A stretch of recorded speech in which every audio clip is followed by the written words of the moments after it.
अस्सलाम वालेकुम। आगाही के शोबिज एडिशन के साथ सादिया खालिद आपके सामने हाजिर है। यकीनन आप लोग खैर खैरियत से होंगे। नाज़रीन, हर वक्त हम लोगों ने सोचा कि क्या रुखी फीकी बात की जाए, हर वक्त पॉलिटिक्स सियासत पे बात नहीं होनी चाहिए, कभी कभी हल्की फुल्की बातें, कुछ दिल की बातें होनी चाहिए। तो दिल की बातें करने के लिए आज हमारे साथ एक ऐसी हस्ती मौजूद हैं जो अपने वक्त में क्या काम कर चुकी हैं, क्या खूबसूरत अदाकारा हैं, अपने वक्त की नामवर अदाकारा जो आज भी फिल्म इंडस्ट्री का एक बहुत बड़ा नाम है। हमारे साथ मौजूद हैं स्टूडियोज में इस वक्त तबस्सुम खान साहिबा। अस्सलाम वालेकुम मैम, बहुत शुक्रिया कि आपने अपना वक्त दिया।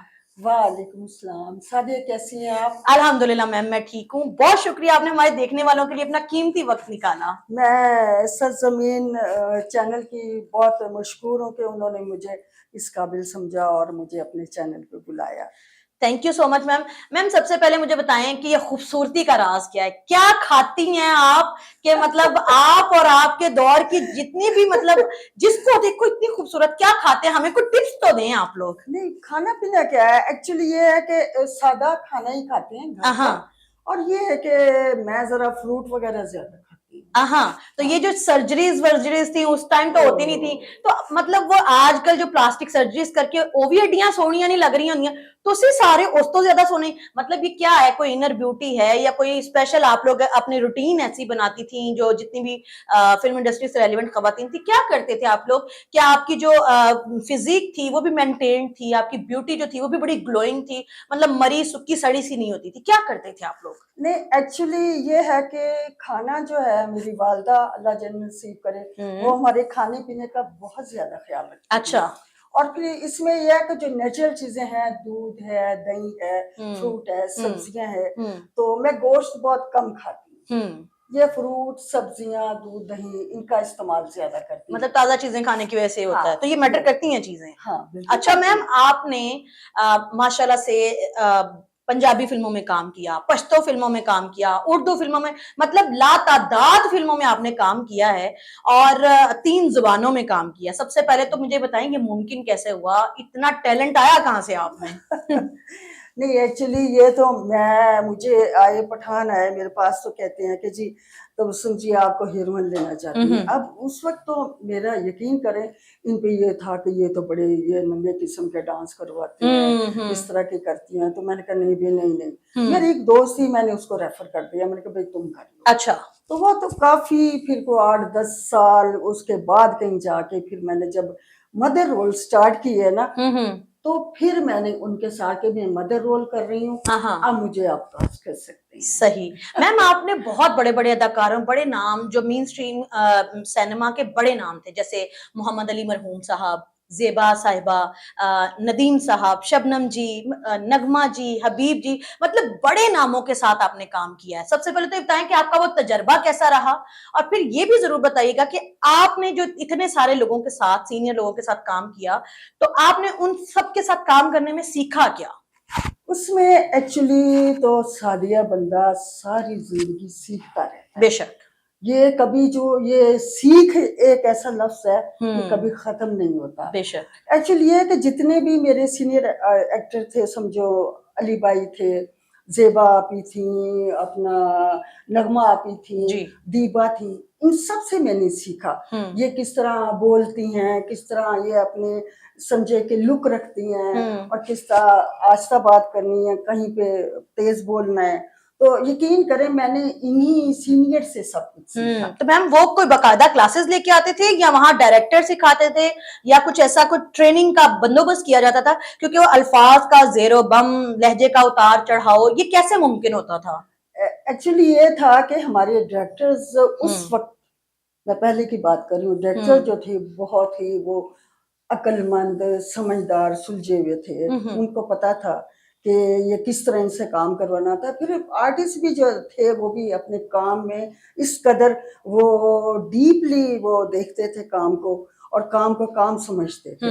वो कभी भी मतलब काम में कभी वो नहीं करते थे कि नहीं जी ठीक है कर लेंगे जी, नहीं तो बाकायदा रिहर्सल्स होती थी, बाकायदा कैमरा रिहर्सल्स होती थी। तो तब जाके जो परफेक्ट जब होता था तो वो शॉट लेते थे, तो इंशाल्लाह बड़ा अच्छा होता था काम। सही, यानी आप कहना चाह रही हैं कि तब मेहनत बहुत थी। हाँ। यही वजह है कि आज की सिनेमा इंडस्ट्री या फिर फिल्म इंडस्ट्री जवाल का शिकार है, क्योंकि अब मेहनत नहीं करती आपकी खेप। क्या आपको लगता है ऐसा?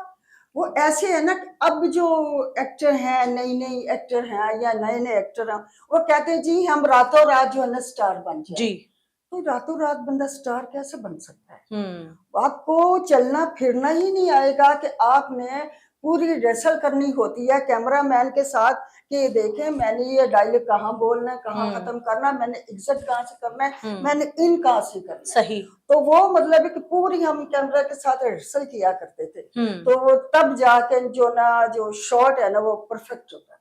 सही। मैम, पहले की जो मूवीज हम देखते हैं उसमें जो कैरेक्टर एक्टर होते थे उनके लिए भी बकायदा स्क्रीन टाइम होता था, उनके लिए भी स्टोरी लिखी जाती थी, वो भी रिकॉग्नाइज होते थे, पहचाने जाते थे कि ये फला मूवी में माँ बनी थी, फला मूवी में एक बहन बनी थी।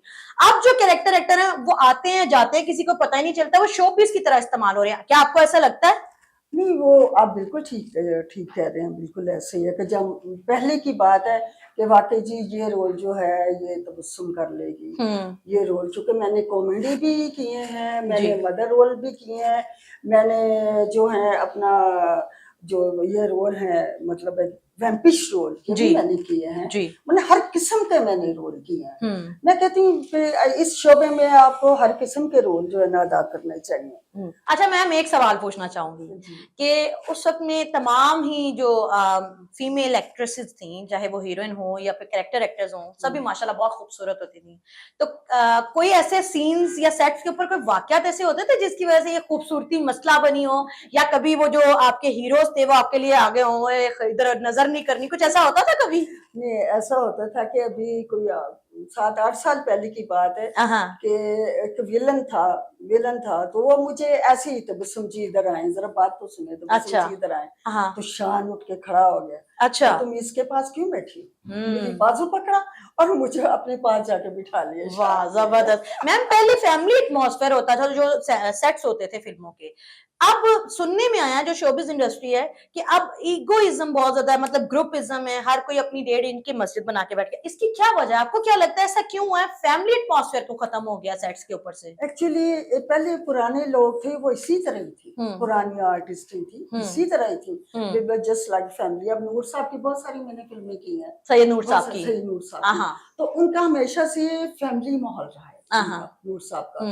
तो इसी तरह ये है ना कि अब हर किस्म के मिजाज के लोग हैं, तो वो जिस तरह मतलब चाहे, अब तो ये है कि चूंकि काम भी इतना नहीं रहा तो इसलिए ठीक है, जिसको अब तो ये होता है कि जी कल शूटिंग है तुसी आ जाओ। मैंने कहा भी क्या रोल है, क्या ड्रेसेस हैं, क्या इस तरह का, तो आपको बता देंगे प्लीज ये कपड़े लिए हैं। अपने कपड़े भी आपने खुद ही लेके आने हैं? कॉस्ट्यूम डिजाइनिंग भी नहीं होती? ओ नो, मैं तो खुद ही शुरू से ही, वैसे जब से मैंने पहली फिल्म की है मैं अपने कपड़े जो है ना खुद ही। तो मैम, वो जो पुरानी हीरोइन के इतने बड़े बड़े से जूड़े होते थे, ये लंबे लंबे लाइनर होते थे, क्या खूबसूरत वो लग रही होती थी, और साड़ियां, हा हा हा, क्या खूबसूरत साड़ियां, वो कहाँ से आती थी? मतलब हम तो देख देख के अभी भी आज भी फिदा होते हैं, क्या खूबसूरत गेटअप। वो कौन करता था? तो वो जाहिर है कुछ अपने घर से ले आती थी, कुछ लोग वो बनवा देते थे, मैं तो अपने घर से लेके जाती थी। अच्छा, मेन एक्ट्रेस भी खुद, एक्ट्रेसेस या मेन कैरेक्टर्स भी खुद ही लेके आते थे? तो खुद ही लेके अच्छे कुछ बनवा देते थे वो। अच्छा, तो मतलब वो बनवा के देते, हमारी मर्जी के मुताबिक नहीं होते थे कपड़े। तो इसलिए वो जो है अपना हम खुद जो है ना डिजाइन जो करदा, जो साड़ियां हैं, शलवार कमीज हैं, या अपना वो दूसरे हैं ये फ्लैपर, ये ट्राउजर वगैरह, वो हम खुद लेते। पहलियां फिल्मां दे गाने हर किसी ਨੂੰ याद ਹੁੰਦੇ ਸੀ, एक एक गाना, जो चूड़ियां फिल्म अभी मैं नाम लूं सारे गाने दिमाग में आ जाते हैं। इसी तरह अगर आईना फिल्म नाम लूं सारे गाने दिमाग में आ जाते हैं, मतलब गाने लाइन बाय लाइन आपको याद होते हैं। अब क्या मसला है, गाने हम म्यूजिक इंडस्ट्री में पूरी दुनिया में रूल भी कर रहे हैं, गाने साडी फिल्में तो फिर किसी ਨੂੰ नहीं पता चलते। ऐसे सैयद नूर की फिल्म के गाने जो यकीन करे कि मुझे भी थोड़ा सा याद है, कहीं तो मैं सुनाऊं। हाँ जी, प्लीज जरूर। लाया लाया मैं तेरे नाल ढोल ना, लाया लाया मैं तेरे नाल ढोल ना, एक दिल सी रहा मेरे कोल ना, मैं ते लुटी गईया ढोल ना, मैं ते लुटी गईया। वाह लाया वाह वाह वाह वाह, मैम क्या गाने थे लिटरली। और गाने की सिचुएशंस, लोकेशन, हर चीज ऐसे लगता था कि मतलब आईने मोती की तरह पिरोई हुई है। हाँ। अब एकदम से आइटम, अब मतलब हीरो बड़ा दुखी होके बैठा हुआ है और अचानक से एक छपाक करके एक लड़की आती है, अजीब बेढंगे से उसने कपड़े पहने होते हैं और वो नाच नाच के पागल हो जाती है और उसका नाम रखा हुआ आइटम सॉन्ग, आइटम गाना। ये कहाँ से आ गई अजीब सी जो बला है? बस ये है कि ये एक्चुअली पहले सिचुएशनल गाने होते थे। जी। अब जो सिचुएशनल जो सिचुएशन है ना वो फिल्म से गायब वो हो कहते गई हैं आप है। बना लो सिचुएशन है। अब अच्छा एक और चीज मुझे बताइएगा, पहले बड़ी बड़ी हिट फिल्में गई, मतलब मेरा नाम है मोहब्बत, हाँ, चाइना में मतलब मुजस्मे बन गए हमारे कैरेक्टर्स के, बिल्कुल। गुलामुद्दीन साहब के, बाबरा शरीफ साहिबा के, पूरी दुनिया में हमारी बेलिबासी नहीं होती थी, मुकम्मल लिबास, बड़ा बात है। खूबसूरत मशरकी लिबास होता था, फिल्में फिर भी हिट होती थी। अब लिबास जो है मुख्तसर तरीन होता जा रहा है, ग्लैमर ही ग्लैमर हो गया है। फिल्मां दा फिर आज आई कल किसी को पता ही नहीं फिल्मां कदों आईयां। ये देखें, पहले फिल्में थी, फिल्मों में कहानियां होती थी, फिल्में कुछ सिचुएशनली गाने होते थे और एक्टर भी होते थे कि बड़ी वो मेहनत करते थे एक्टर, तो तभी उनका जो काम था वो जो था लोग बहुत पसंद करते थे, वो दिल से काम करते थे। बिल्कुल ऐसा लगता था कि ये वाकई में मियां बीवी हैं, वाकई में ये मकसद है, कि वो लगता नहीं था कि ये जी एक्टिंग कर रहे हैं। बिल्कुल। मैम ऐसे। आपका पुराने हीरोज में से आपका अपना पर्सनल क्रश या फेवरेट कौन था जो आप कहते थी याल्ला इसके साथ काम करने को मिल जाए, बाकी कुछ भी नहीं कहूंगी, बस ये मिल जाए मुझे कि इसके साथ काम करना है? एक्चुअली मैं जब गई हूँ फिल्म इंडस्ट्री में नहीं है, तो मेरा क्रश तो पहले ही मेरा हस्बैंड था। अच्छा जी। तो आपने कहा मुझे किसी की जरूरत नहीं, हटे बच्चों। मुझे किसी की जरूरत नहीं, सबके साथ काम किया, समझे कॉमेडी जितने भी थे, मुनव्वर शरीफ, जुल्फी, रंगीला साहब, मतलब जितने भी एवरीथिंग जो थे सबके साथ मैंने काम किया, कॉमेडी गाने भी जो है पिक्चर्स हुए। तो ये था कि मेरा क्रश तो मुझे पहले ही मिल गया था, जिस वजह से मैंने किसी के साथ जो है ना कि मेरा एक देखा जाए पेयरिंग तो की को सोचा भी नहीं आपने? सोचा भी नहीं। फिर यह था कि मेरी बिल्कुल ही जो फिल्मी लाइन है ना, मेरी बिल्कुल पाकीज़ा मेरा पवित्र किसी रही है। किस्म की मेरी कोई वो नहीं है, कोई कंट्रोवर्सी नहीं है, कोई किसी स्कैंडल किस्म नहीं की बना। कोई स्कैंडल नहीं है। अल्हम्दुलिल्लाह, ये शुक्र है अल्लाह का। इतनी देखिए, ये सबसे बड़ी इज्जत की बात बेशक। है। मैम पुराने जमाने के जो कॉमेडियंस हैं, मुनव्वर शरीफ साहब, उनका एक स्टाइल था कि वो ऐसे मतलब बोलते थे। देन जो रंगीला साहब आए तो उन्होंने अपनी बॉडी लैंग्वेज से कॉमेडी करना शुरू की। अब कॉमेडी ने बड़े उतार चढ़ाव देखे फिल्मों में। हुन कॉमेडी कितने है, मतलब वो बेढंगी सी जुगते भी मार रहे होते, हासा हुसा कोई नहीं आंदा। साडी कॉमेडी नु की हो गया ते साडे पंजाब दी खेड सी। एक्चुअली कॉमेडी में देखो ना, बदतमीजी ज्यादा आ गई है। एक्चुअली वो जो पहले थे ना फिल बदी, जो उनके डायलॉग होते थे, वो फिल बदी, जैसे मेरे ख्याल में ये अमानुल्लाह साहब ये फिल बदी कहते थे, ये बिल्कुल साफ सुथरी कॉमेडी करते थे। तो अब जो है ना, बिल्कुल अब वो फजूलियात किस्म की, यकीन करे, पहले मुझे कहते थे जी स्टेज पे आप कर लें काम, मैंने कहा जी सॉरी। एक मैंने वैसे ही ड्रामा किया, सरदार कमाल अल्लाह जन्नत नसीब करे रिसेंटली, तो उसके साथ एक ड्रामा किया था। मैंने कहा चलो मैं भी करूं। हालांकि मैं पहले स्टेज किया करती थी, स्टेज किया पहले मैंने उनके मसूद अख्तर के साथ और मसूद अख्तर, और वो थी क्या नाम है, अतिया अशरफ और कबीर खान साहब। माशाल्लाह, क्या नाम, क्या लेजेंड्स के साथ काम किया आपने। सबके साथ मैंने काम किया बचपन में। फिर ये जो है जो मतलब है कि अच्छा, हामिद राना, उसने मेरे बचपन का, छोटी थी जब स्कूल से भी, ये आप बचपन से फिल्म इंडस्ट्री में आ गई थी और ये इंडस्ट्री में 16 की थी जब तभी से हैं। जब से मैंने ऐसे मैट्रिक करके तो मैं मतलब है कि आ गई। मैम पहले ਦੀਆਂ ਜਿਹੜੀਆਂ ਹੀਰੋਇਨਾਂ ਨੇ ਉਹਨਾਂ ਨੂੰ ਦਮਾ ਕਿਉਂ ਰਹਿੰਦਾ ਸੀ, ਵੇ ਪੈੜਿਆ ਜੇ ਤੂੰ ਮੇਰੀ ਗੱਲ ਨਾ ਮੰਨੀ, ਉਹਨਾਂ ਨੂੰ ਦਮਾ ਕਿਉਂ ਹੁੰਦਾ ਸੀ ਸਿੱਧੇ ਤਰੀਕੇ ਨਾਲ, ਵੇ ਪੈੜਿਆ ਜੇ ਤੂੰ ਮੇਰੀ ਗੱਲ ਨਾ ਮੰਨੀ ਮੈਂ ਤੇਰੇ ਨਾਲ ਗੱਲ नहीं करनी। वो किस तरह क्यों बोलती थी, मतलब वो डायरेक्टर कहते थे कि तुसी जिन्ना साफ पा सको विच। नो कोई ऐसी हीरोइन थी जो करती थी सब में।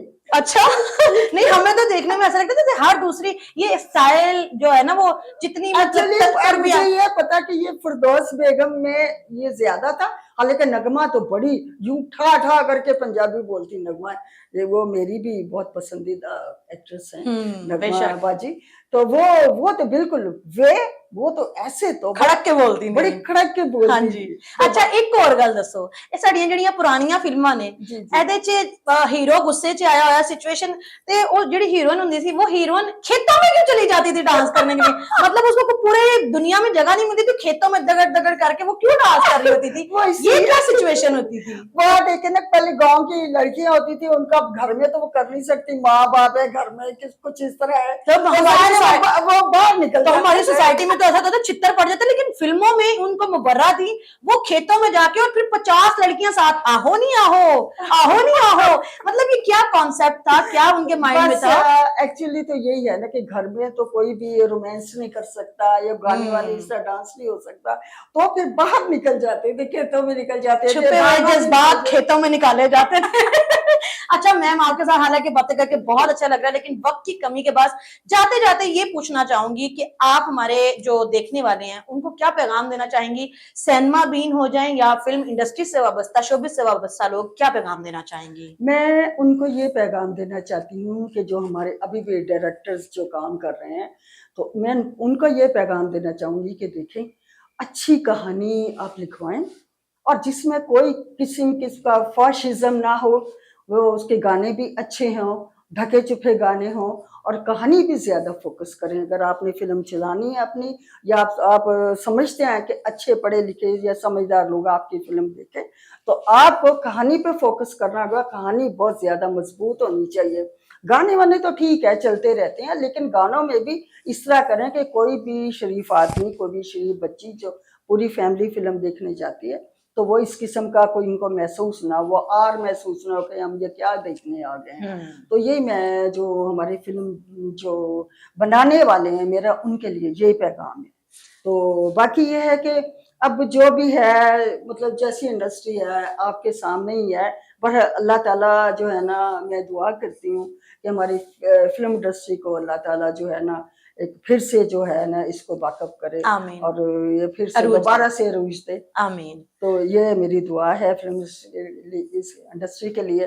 तो ऐसे है कि अब बस ऐसे ही है, चूंकि देखा जाए तो हमारी फिल्म इंडस्ट्री जो है तकरीबन, चूंकि वो फिल्म बनाने वाले नहीं रहे, जो बचे खुचे हैं वो बेचारे गुजारा कर रहे हैं। अब तो सही मैम, बहुत शुक्रिया, आपने वक्त दिया। मुझे पता आप अभी भी सेट से आ रही हैं, बहुत मसरूफ हैं, लेकिन आपने हमारे देखने वालों के लिए वक्त दिया, उसका बहुत शुक्रिया।